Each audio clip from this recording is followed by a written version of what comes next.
video kali ini, kita kembali belajar pada tema 4, subtema 2, muatan pelajaran, ilmu pengetahuan alam. Penerapan teknologi pada pemanfaatan sumber daya alam. Setiap pekerjaan membutuhkan usaha dan keuletan, termasuk pekerjaan sebagai nelayan. Salah satu teknologi yang dibutuhkan nelayan yaitu teknologi menangkap ikan. Teknologi yang digunakan untuk menangkap ikan yaitu teknologi tradisional dan teknologi modern. 1. Teknologi tradisional.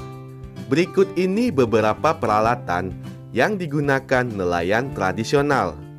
Yang pertama, jala atau jaring. Terbuat dari bahan serat tumbuhan atau hewan. Kedua, alat pancing. Alat pancing tradisional terbuat dari kayu yang dikaitkan dengan tali dan mata pancing. Yang ketiga, bubu.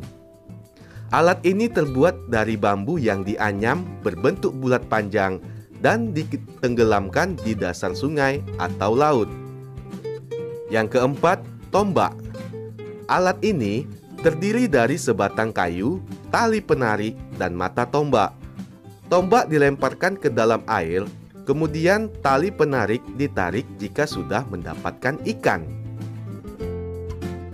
Teknologi yang kedua yaitu teknologi modern. Berikut ini beberapa peralatan yang digunakan nelayan modern. Pertama, radar. Alat ini digunakan untuk mendeteksi kumpulan ikan.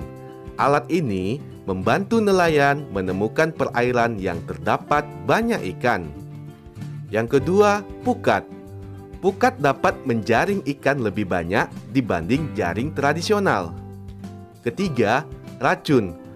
Racun merupakan zat pelemas untuk ikan yang terbuat dari tumbuhan dan bahan kimia. Selanjutnya, bom. Merupakan bahan peledak yang diledakkan di dalam laut untuk menangkap ikan. Perbedaan dan persamaan nelayan tradisional dan modern. Nelayan tradisional menggunakan perahu layar dan menggunakan peralatan tangkap yang masih sederhana. Sedangkan nelayan modern menggunakan perahu bermesin, menggunakan peralatan tangkap modern, memanfaatkan gelombang suara atau sonar. Persamaan dari nelayan tradisional dan nelayan modern yaitu sama-sama mencari ikan, menjual ikan untuk kebutuhan sehari-hari, dan sama-sama mengandalkan perkiraan cuaca dan gelombang laut. Dampak pemanfaatan teknologi bagi keseimbangan alam.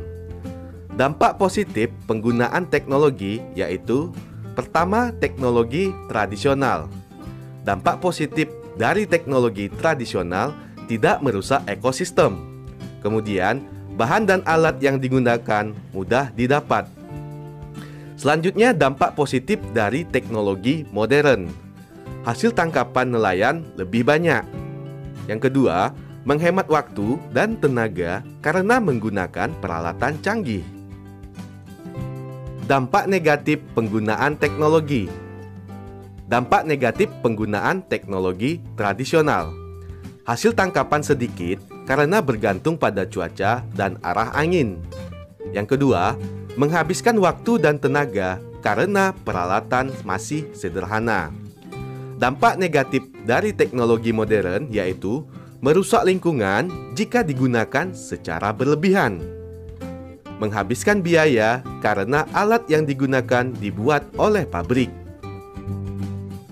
Beberapa teknologi penangkapan ikan sudah dilarang penggunaannya. Contohnya, penggunaan bom dan pukat harimau.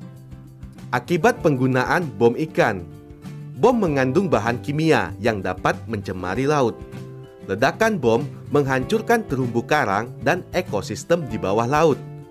Ledakan bom membunuh semua hewan laut di sekitarnya, termasuk anak-anak ikan dan terumbu karang. Penggunaan teknologi yang dilarang penggunaannya yaitu pukat harimau. Akibat penggunaan pukat harimau. Pukat harimau yang besar dan berat dapat merusak terumbu karang dan ekosistem laut. Hewan laut lainnya ikut terjaring sehingga jumlahnya semakin berkurang atau punah. Anak ikan ikut terjaring sehingga mengganggu kelestarian berbagai jenis ikan. Hal-hal yang perlu diperhatikan supaya keseimbangan alam tetap terjaga. Yang pertama, tidak menangkap ikan secara besar-besaran. Kedua, tidak menggunakan bahan peledak atau racun. Tiga, tidak menggunakan pukat harimau. Dan yang keempat, memperhitungkan daur hidup ikan. Menurutmu, bagaimana cara nelayan menangkap ikan agar keseimbangan sumber daya alam dapat terjaga?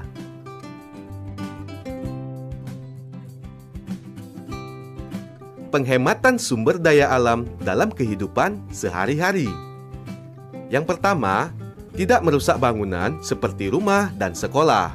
Kedua, menanam tanaman sayur dan buah di halaman rumah. Tiga, menggunakan kursi dengan baik dan tidak merusaknya. Yang keempat, melakukan penghijauan. Dan yang kelima, menggunakan barang sesuai kebutuhan. Contoh kegiatan menghemat penggunaan sumber daya alam. Menghemat air saat mencuci. Contoh yang berikutnya, hemat saat menggunakan kertas. Ayo sebutkan apa saja dampak yang terjadi jika kita melakukan pemborosan kertas. Bagaimana cara menghemat kertas dalam kehidupan sehari-hari?